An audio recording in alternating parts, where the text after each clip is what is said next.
How do we collaborate in the new world of internet and blockchain? I listened to a podcast between Vitalik Buterin and Lex Friedman. Highly recommended. It's the second time Vitalik appears on the Lex podcast. I think Vitalik is interesting for two reasons. One is he has an important voice within the Ethereum ecosystem, and I think that is an important thing on itself.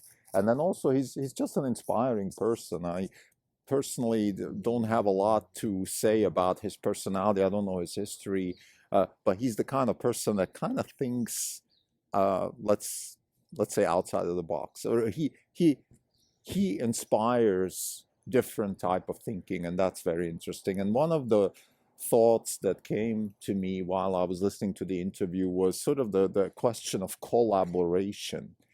He was asked, what do you think about formal versus informal research? He said, I'm not a big fan of formal research. And he's saying, I think that in general, with the internet and all these communications tools that we have, our collaboration and consensus finding should also change. It shouldn't be the same like 20 years ago or 100 years ago. So this is an interesting question. I want to talk about consensus finding, formal versus informal consensus finding in research, and then particularly financial markets, which is our field of operation. This is the Not Even Wrong podcast. It's June 5th, 2021. This is Krim Delko. It's a Saturday, no update. We are down 16.5% for the year. The market's up 11.9. We're underperforming by 28.4% roughly. So collaboration and consensus finding. Let's let's lay the groundwork here. Well, what are we talking about? So if we look at the scientific method as it was pioneered, sort of starting maybe with Galileo and then proliferated throughout the scientific revolution and enlightenment, we got to a point where we said, look, we want to find consensus in the truth finding discipline of science, in the discipline of trying to understand the universe. In that discipline, we can collaborate. So it's better if several people or many people, multiple people work on problems. But then how do we find consensus? This is really what the scientific method in general is trying to solve this problem. And the way we solve this problem is through peer review, journals, conferences, pedigrees, accolades, and all those sort of things. So what that means is we have scientist A working on a problem, scientist B working on a problem, scientist A publishing in a journal. Then there is a certain ranking order in journals. If you publish in a high-ranking journal, then your thoughts are more valuable than if it's in a low-ranking journal. To get into a high-ranking journal, you have to pass a peer review process. The peer review process for a high-ranking journal is harder than for a low-ranking journal, etc., etc. This is kind of how we find consensus in the scientific world.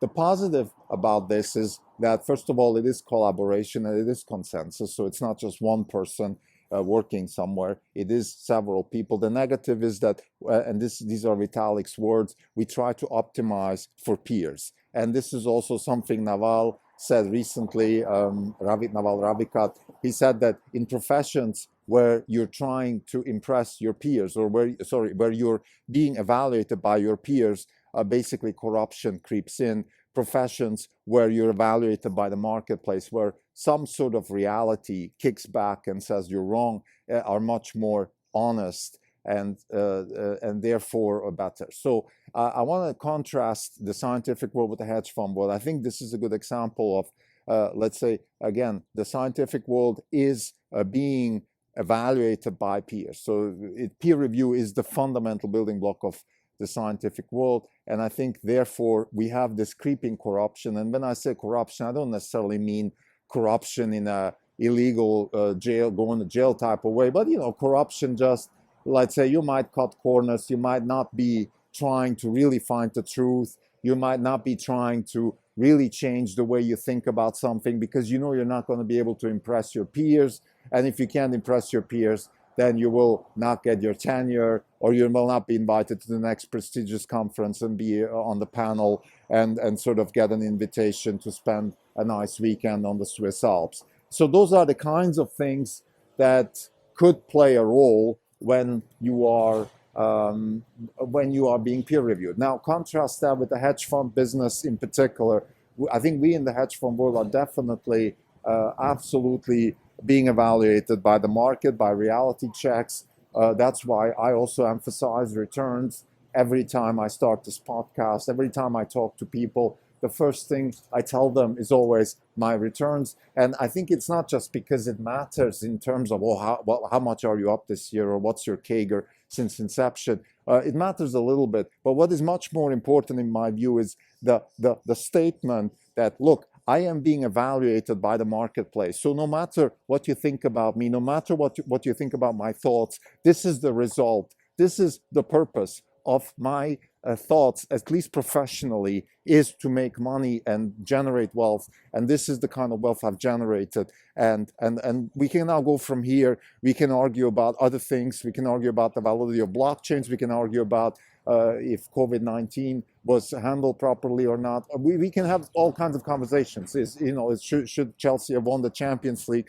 I don't care what you want to talk to me about. But as far as professional knowledge creation, professional thoughts, professional whatever is concerned, I think the returns are key. So we in the hedge fund world are always being evaluated by the reality check, and that is the market. Now, of course, the market itself is not perfect. There are maybe the market itself is in a way also not a real reality. It's just an abstract of reality, and could or could not be right, but it is the best we have in terms of evaluating what matters to us in the hedge fund business, which is the monetary value of assets. Now, for monetary values of assets, the consensus finding of financial markets is the best we have, and we in the hedge fund business, since we are being evaluated by judging those monetary values and investing capital accordingly, we use that consensus mechanism, which is the market, at our discretion to get a reality check. So now, having said all of that, again, I said this is the groundwork. So this is not really what I want to talk about here. What I want to talk about is more the consensus finding mechanisms that we have in the hedge fund business versus, let's say, the scientific community.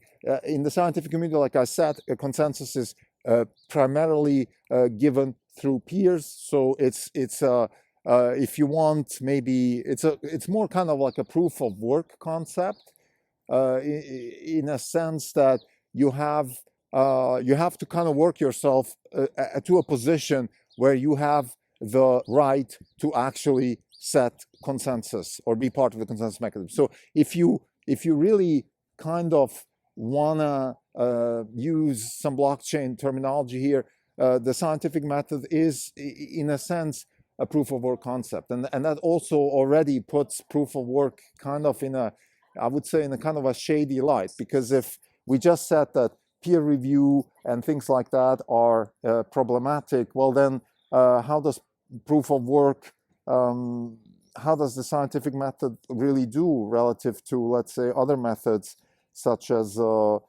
proof of stake, for example, or things like that. So this is just a sort of a side note here. But I want to get back to now the hedge fund business. So in the hedge fund business, consensus finding is first and foremost, like I said, it is the financial markets which are assessing the values of assets, and then it's the hedge funds which invest accordingly, and there is no further consensus finding in terms of who is a good or who is a bad hedge fund. It is basically the returns. That's it. Now, of course, there's a problem with audits, there's a problem with honesty, but let's put that aside. Let's assume we have a way to judge honesty in terms of just reporting the numbers, and then therefore we could find consensus. So what I'm more interested though is, let's say, the consensus finding now within our, let's say, within Orange Capital Partners, because we also have the problem of consensus finding. In the financial world, let's say 20 years ago, consensus was relatively formal in a sense that you had Wall Street analysts in formal ways writing reports and delivering certain estimates, and they were taken very seriously because at those times, this was, I would say, the best we had. It was kind of like the scientific method today still. So we had this peer network of Wall Street analysts who would issue formal research reports, and they kind of were, it was very similar to the scientific method in a sense that it wasn't the absolute truth, but if you were publishing, in the case of Wall Street, from a prestigious bank, Goldman Sachs, JP Morgan, and maybe also you were prestigious within the bank, and then you were invited to prestigious conferences, if you kind of worked your way up there, then your voice was more heard than, let's say, other voices. As opposed to today, I think that has changed quite a bit. Today we have this notion, let's say, retail investors are smarter than Wall Street analysts and things like that. Of course, that is just anecdotal stuff. That is kind of the street smart way to talk about these things. But what it really means in plain English is that we have a new way of finding consensus. YouTubers, people flying drones around the Tesla gigafactories to generate information. I don't know, things like that are becoming more and more prevalent, and they're not just some freaky toy or something. They're becoming real research tools, and a lot of people put millions of dollars, billions sometimes, into projects that were researched in that way. So I would say that we have a shift in the consensus finding within hedge funds or within the investment world, away from formal towards more informal. Now, Vitalik talks about his sort of preference for the quick and dirty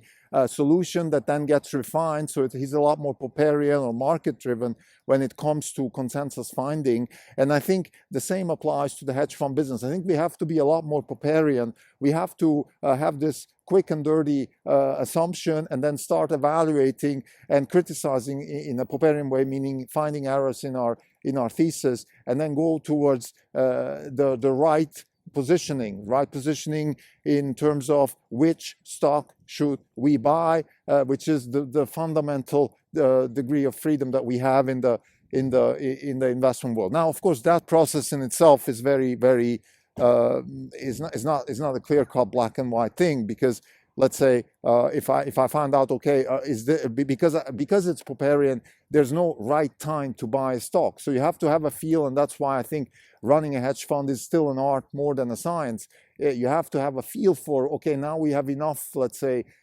criticizing and Popperian sort of dynamics to make a choice and start buying a stock. And then also in the sizing of the stock, I think it's the same thing. I think you can start sizing up the more iterations you have in the Popperian process. I think this is the way I would consider the consensus finding, let's say, within Orange Capital Partners. We're sizing and sizing as we get more comfortable through the iteration, the more iterations we have. Now, what is an iteration?